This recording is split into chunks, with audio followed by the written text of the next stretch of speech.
Hello everyone, and welcome to day 7 of the BookTube Vlog-Nukkah calendar. Yay!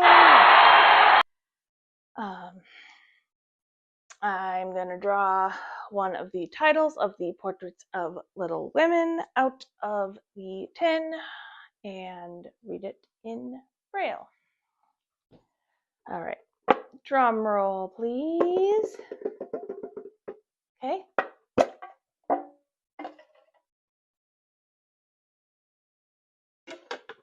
Okay. And I'll grab one of the books to read it flat.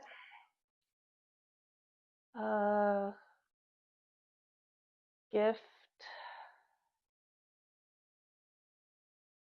for Joe. A gift for Joe. That is this one.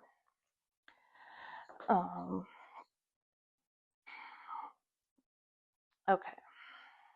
And I did read this one as a kid at least a few times, and I really related to it. It'll be interesting to go back and revisit it as an adult. All right, I'll read the back. Budding writer Jo March can't put down the beautifully bound journal her kind neighbor gives her. She pours out her heart in its pages, certain that no one will ever read her secret thoughts and feelings. Excuse me, throat's kind of dry. But the journal falls into the wrong hands. Jo's sisters are angered by what they read, and Jo is angered by their invasion of her privacy. Suddenly, the best gift of all threatens to split the March sisters apart. I have said this before. I relate to Jo so much. She is definitely the most emotionally expressive, volatile, whatever you want to call it, and I am also convinced she is neurodivergent. So I can't even begin to express how much I relate to her. So yeah, looking forward to reading this and reporting back. All right, see you later. Hello everyone, I am back with my thoughts on A Gift for Jo. Again, my apologies for the delay. I will get the last few videos in this series up as soon as I can.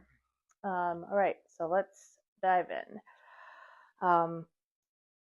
I read this one as a child, and boy, was it relatable.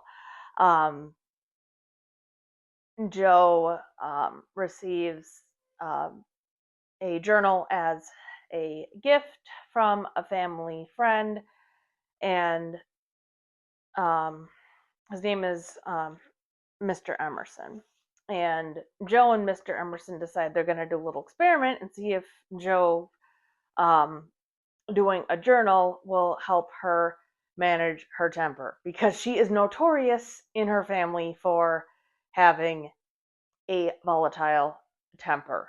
Oh my god, this girl is so neurodivergent. I can just tell. It's like how some queer people talk about having gaydar. Like, I can just tell. So yeah, so she's 10, as a reminder. She is 10 when the story takes place. So she is deep in the throes of pre-adolescent angst, and she is particularly annoyed with Amy. You know how at that age you feel like the world is just out to piss you off, and she especially feels that way about Amy. Amy would be 7 in this story because she and Jo are 3 years apart. And yeah, and she's the baby of the family, and plenty young enough to be annoying. And so Joe starts keeping this journal, and after a particularly intense blow up, um, her mother, Mrs. March, Marmy, that's their nickname for her. They call her Marmy. She's like, okay, go write in your journal. And she she gets so dramatic, and she says Amy has no soul, and just really, off the wall kind of stuff. And I'm laughing because that was me at that age. I'm laughing and remembering. And yeah, I just like, what am I trying to say? I can relate to the intensity. Like, it's not fun for the people around you, but it's also not fun being in your own head when you feel like that. And so yeah, I am convinced she's neurodivergent, and I do have to wonder, like, what her life would have been like, you know, if she'd had access to, all the modern interventions, accommodations, etc. that we have today. I just kind of wonder sometimes. Um, I don't have a whole lot more to say. Still pretty tired, still recovering, but I will get the last few videos up as soon as I can. All right, thanks for watching. Bye.